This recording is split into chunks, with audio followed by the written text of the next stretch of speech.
Hi there, it's Tracy here from the Papercraft Studio. Thank you for joining me for my last project of the year.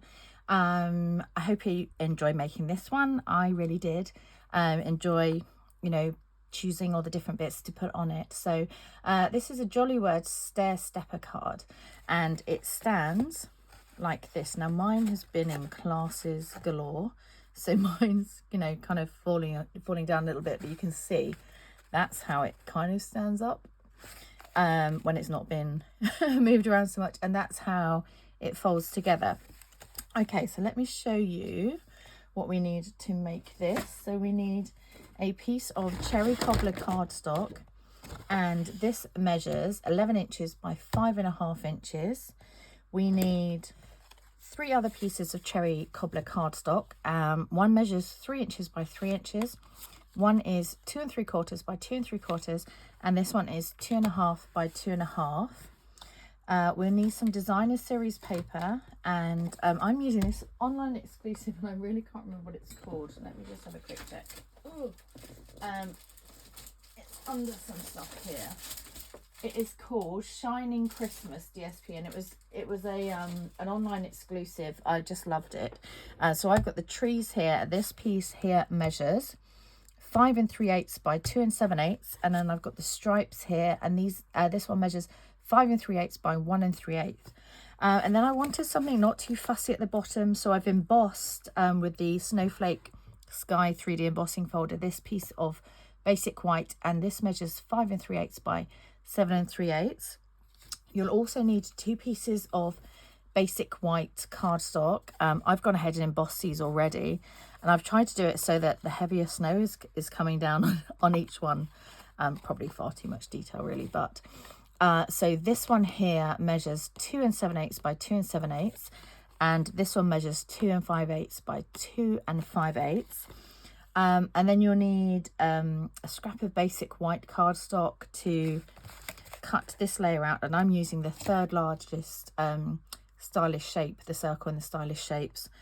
You'll need some scraps of garden green and granny apple green and cherry cobbler. So let's go ahead, and I'll show you how to do the stamping actually on here, because I didn't want this in black underneath. I just didn't like it, so I'm going to show you how you can stamp this and just get the little elves and the wreath here. So I'm going to cut myself in basic white a little circle here, and I'll be right. So apologies, I should just show you here which stamp set we're using. It's Jolly Words, and it's this little image here. So you can see if you just stamped it, you'd get all of this in black or whichever colour you stamped it in, but I didn't want the J and the Y. I wanted them in cherry cobbler, so I'll show you how I did this. So I've cut a circle here, and then with the stamp set here, I've got some Post-its. I've kind of got them already together because I did a lot for class, but all I'm doing is covering up here the J and the Y, and it can get a bit messy if you're doing more than one, so let's just position these. So I've already kind of got these in the right shape to cover those, but basically all of the J and all of the Y here is covered, and then you're just going to ink it up with Memento ink. Have I even got that in shot? Sorry, the J and the Y is covered here. Memento ink, so it's going to go all over those Post-it notes, but that's fine because we're going to peel them off before we stamp. So let's get rid of these. You can use, I've used these plastic ones, I can use again and again because I was doing quite a few for class. So I'm trying not to get my head in here and just stamp that down. There we go. So that's how you avoid getting the J and the Y in that bit. And I've gone ahead and just stamped the J, the joy in cherry cobbler here, and we're going to fussy cut the J and the Y in a little bit. So I'll show you the colours I used to colour this in. So I've got light and dark granny apple green. I've got light and dark cherry cobbler. I've got here dark lemon lolly and dark pool party and dark lost lagoon. So I just went through and did with the darker blend of granny apple green. I just went along and just did some little darker detail down one side here of this cute little elf, and then this one's going to have his shirt's going to be green, and then in here I just picked out some leaves to colour in the darker granny apple green here, just to give a little bit of difference. But you could do it all in one colour if you like. And then I'm going to take my light granny apple green and just go around here a little bit. There are some little berries which you can kind of go back over in a minute in cherry cobbler. And obviously on this you can take, oh, I've gone over the bauble. You can take your time a little bit more, but and actually I should really, because this is going to be my sister's Christmas card. She comes to my class normally and she didn't come to this one, so I don't have to reinvent the wheel and make her a different card, because I know she'll love this. So hi Deanna, you'll probably watch this at some point, but hopefully I would have given you your card by then. Okay, so with the dark cherry cobbler, I'm just going to dot in some of these little berries here, like that. Cute. You can add a couple. I mean, you know, we didn't know where they were originally. And then because I've gone over one of the baubles, which is a bit annoying, but I'm just going to do the main bit here in Pool Party. This one probably won't show in Pool Party. And then Lost Lagoon just on this middle strip there. Okay. The dark lemon lolly I use for the little bells on their hats. Maybe I did something else with that. No, I didn't. And then not real red, cherry cobbler. Again, we're going to do, is this the darker one? That's the darker one. These are very similar. There's not a lot in it actually. So again, I'm just going to do a bit of detail with the darker one down this side here. And then on his little shirt here as well. And then back over with this one. There really isn't a lot in these colours because it's a pretty dark colour anyway. But you can always go over this side a bit more with this one just to create a bit more of the blend. Cool. I think that's it. You could colour in a little bit of hair if you want, but I'm quite happy with that. Okay, so actually the only other thing we're going to colour in, and I've already cut these, are the holly berries from, let me think what that was from, Christmas Classics here, these ones. And I'm using these little berries too, and also the dies that go with them, just to do these holly berries and also to cut these bigger holly pieces. But I know this will be quite a long video, so I just wanted to do a little bit of the work beforehand so that you weren't just sat here watching me cut loads of stuff. So it's up to you really how you colour in these. I do them in different ways. So that's the darker one. And then I'm just going to blend in with this lighter one just to give it a little bit of tone. So this one I've just gone down the centre with the darker one. Just blend that in a bit more. Love blends. All of these products are available on my shop actually. I'm not sure even if the stamp set's still in stock, but the blends and things will be. Okay, so I think that's all the colouring done. Like I said, we're just going to fussy cut these letters here, and I'm just going to grab some scissors. The best way to do that is to just move the paper, and I've left a little white border around, so you're just going to go around and move the paper as you go. So I'm going to cut this out. Sorry, was that even in shot? I keep doing this. I really apologize. So we're just going around this, and it really doesn't take too long. We're not going to do anything with this, so I'll be right back after I've cut these out. Okay, so possibly not my best work, but apologies Deanna, you know, just doing this quickly for the video as well. So right, let's show you the scoring on this. Let me move that to one side a bit so I can get my scoreboard in. Is it in? Yeah. Okay, so on the long side you want to score at 3 inches, at 6 inches, 7.5, 9 and 10. Okay, So that's all the scoring done. And then it's a concertina fold really. So this last one here, fold away from you. Give it a little burnish here with the bone folder. And then this one's going to flip back in the other direction. Again, burnish, and you're going to keep going here backwards and forth until all the score lines are complete. There we go. So you can see the little steps now. That's how it's going to stand up. Okay, so let's go ahead and attach the papers here. So the tree one is going on the back. Sorry, complete lie. The tree one is going on the second one here. So you may want to cut a piece of basic white cardstock, which measures 5 3/8 by 2 7/8 to stick on the back here to write. So the tree here is, the trees are going to go on the second one. Not the very top one, because that's going to be behind. Okay, as always, a little border all the way around. Skipping one, and on this one here we're going to put the little stripes. This is cute as well, the little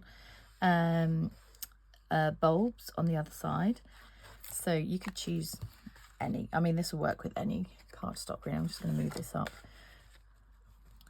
Any DSP, sorry, and cardstock really. And then on this one at the bottom here, we're just going to have this little strip of embossed basic white. My favourite embossing folder, this for this catalogue, which you'll probably know because I've used it in so many projects. But I do love an embossing folder, do you? I just think they add a little bit to the card. Okay, so you see now, when that's folded up, that will be like that. And actually, I just want to really quickly cut the piece to stick on the back, because I will forget, and when I come to write my sister's card, it won't be there. And you may find it easier to write on that before, but there we go. That's how it's going to stick on the back. So I might stick that on after I've written a message to Deanna. So that's how it's going to stand up now. So let's go ahead and layer these pieces. So I've got, these are going to go on the diagonal, and like I said, I've embossed them so that I've got heavier snow coming down throughout the card. So these are going to stick on here like this. You'll be able to see which ones they stick onto. So let's go ahead and attach those.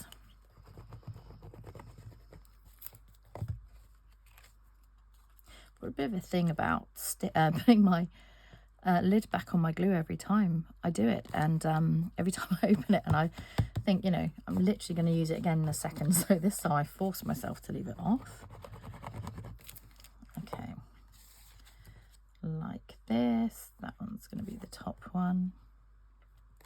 So again, little border all the way around.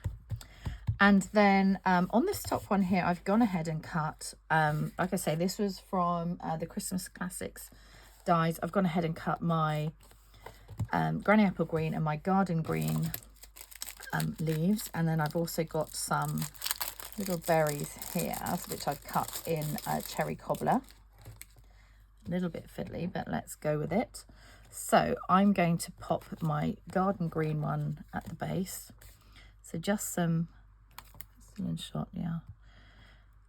I'm going to be changing my setup over the Christmas period, so it should be better, and I won't have to keep checking, but you know, I needed to get all these done for now. So this one going off to the side a little bit.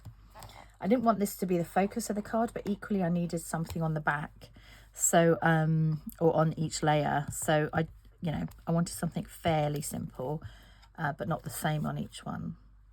So these two are going to cross over like that, and then I'm going, ooh, I didn't leave that long enough, did I? It's a shame because I had it in a really good place. I don't know where it was now. Up a bit, maybe? No, there. Okay, and then these berries, I'm just going to put some glue on the back. I don't really know with berries here if the two go at the top or the bottom, but let's see where they end up on here. I'm going to see on this one, there or there, probably. It slid. Come on. I mean, to be honest, these aren't the main feature, so they're not going to show so much. So again, I've done that so that it's going to show on the diagonal like that. This one, we're going to put a dimensional under here, just in the middle. And then that's going to come up quite high because I want to be able to see that. And then again, I've gone ahead and stamped these little ones here. They look really cute when they're stamped, actually.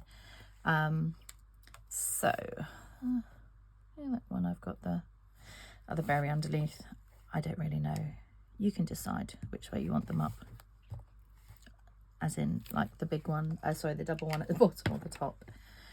Yeah, so these are going to go on here. And then this one, I want the little light bit to go the same way. So, can I put that down? Or up? Let's just leave that up there because there's more space to stick that down. Okay, cute. So that's the 2 layers here.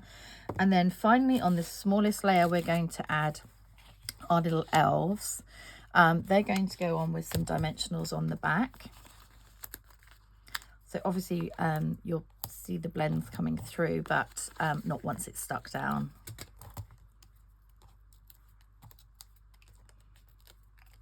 Okay, so it's going to go on the diagonal, so just like that. They are super cute, aren't they? And then on the back of the J and the Y, I lost the Y for a second. Here it is. I used these strips here, which again you can get from my online shop. If you don't have them, you know, trim a little bit on your dimensionals, but these are quite handy just to put on the back of letters and kind of finer bits here. And you can, sorry, don't go too high because this is going to come off the top of the little circle here. So I'm just sticking it kind of further down on the J and the Y, like a little bit on this bit of the Y. But that it's really handy to have this actually, and I think you get 2 or 3 sheets of these in a pack, and they're really inexpensive, so they're a good little thing to have. Especially because we've got some more letters coming in the new catalogue that are a bit smaller, so I think they will work well, those. So we're just going to pop these on here, take the backings off and put them at a little bit of an angle. You can't see my bad fussy cutting there on against the white, not quite as badly anyway. So this one then obviously on this side. How cute is that? Oh, I love it. Okay, so let's put this together. So on the back, this one is going to go here. Don't put it too close to the crease down here, but fairly near. And we want to put this in the center. Now I've put dimensionals on the back of mine, but you could just use glue if you wanted. But just bear in mind, it's only the bottom section that's going to stick, okay? So with each layer, it gets more tricky to position these. So I probably could have gone a bit higher with that one, actually. Much higher, Tracy. What are you thinking? I was being a bit cautious there. Okay, let's go with that. So on this top one, it's going to stick on the trees, kind of center it as best you can across, and don't put it too close to the crease at the bottom. So that's our starting position, okay? Now what we want to do is when we do this next one, we want it to line up pretty much with this one. So we don't want it over here somewhere, you know, we want an even border around here. So you can see we've got much less here to stick the dimensionals on. So just check you've got the bottom, just 3 this time. So 1, 2, 3, oops, it's not playing ball, that one. Wouldn't be the last video of the year if it went all to plan, would it? Okay, so I'm going to fold this one up, and then, like I say, don't put it right in the crease here, but just position it over roughly where you want it to go before sticking it down. Okay, so you can see we've got that kind of even border there. And the same with this one, and now you really haven't got much to go on here. So this one's going to go at the bottom and again have that same border, but you can see we've got literally, you know, barely any space down here. And you can get 3 on here, or you could use minis if you wanted to. So that's my base here. So I'm going to put 1 right down the bottom, and then pretty much on top of each other here, you know, they're really close together. So that's how little space you have at the bottom. And you could just glue them down if you'd rather, but I quite like them on dimensionals. So here again, let's go back and have a little line up. That, I think, without getting my head in, looks fine. And we're not having our dimensionals coming over the top. So here is how it's going to stand up. You see, this one stands much nicer than this one that's been, you know, used in class time and again. So let's finish it off with some festive dots. And I've just got these red ones here. Take your big tool. And, oh, twine from the previous project. So I'm just going to put, well, basically you could put as many as you like on if you have these. In a class situation, I tend to, you know, try and spread them out a bit more. So 1, 2, 3. You know, it's Christmas. Let's go a bit wild and put, do we want any more actually? Because that's going to fold down. No, I think I'm quite happy with that. Unless we had, you could put them around the wreath, but do you know what? I'm going to leave that as it is. Am I? Oh, a little hair on that one. See, this is the universe telling me not to put any more on, but I can't resist. So let's put a couple here as well. Oh my gosh, that's so cute. So I really hope you've enjoyed making my Jolly Words Stair Stepper card. And I just want to say a huge thank you for all of you for following me and for liking my videos, maybe leaving a comment. It really helps me. Like I say, please do, if you've not already, subscribe below and hit the little bell so that you know when I release a new video that you're going to get to see it. I really appreciate your support. The links to the project products and the project are in the description below. Have a very Merry Christmas, happy holidays to my friends in the United States, and see you all again in the new year. Take care. See you soon. Bye.